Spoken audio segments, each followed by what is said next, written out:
Low frustration tolerance. Being irritable isn't a conscious decision. By peak afflatus. Sometimes my snappiness shocks me. I was watching my nieces have a crafty day, all curious and clucky, when my dear old dad came to offer guidance on gluing. "Dad, they are playing, not laying gold leaf. Let them discover and have fun." As the anger simmered, I did not realize my autistic response was rising to meet his.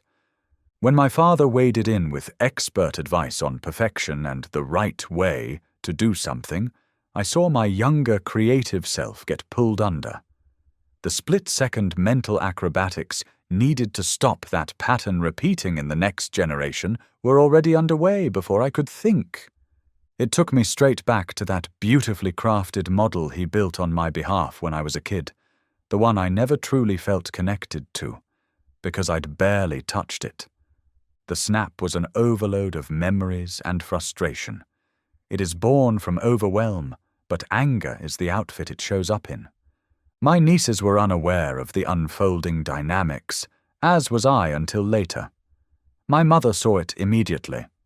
When we spoke afterwards, partly to apologize and partly to offload, she reminded me how she used to buy me rolls of sticky tape to strip from the reel and bundle in my hands, much to my father's dismay at the waste.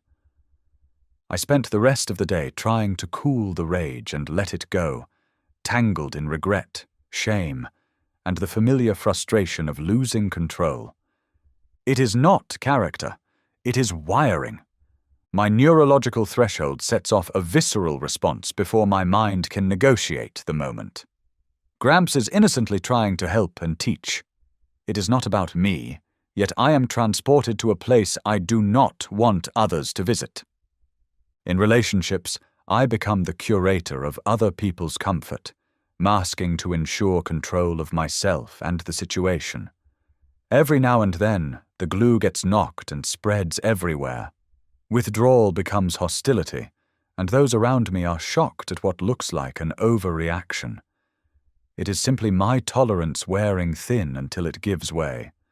Having a breakdown, discovering autism, and tracing the patterns of my own suffering has added low frustration tolerance to the inventory of my life. Years of repressed frustration finally pressed against the one place that could not hold, and broke what others thought was a functioning mind, even if a depressed one. But irritability is a vital signal. The early warning that a line has been crossed, that overload is rising, that the nervous system needs protection.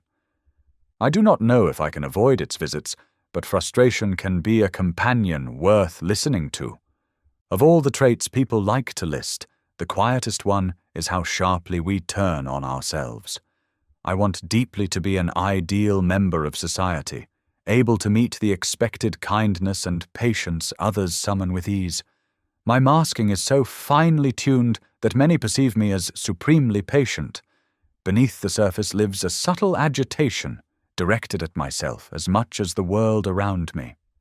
It is an exhausting way to live, like trying to craft something delicate while someone keeps nudging the table beneath your hands.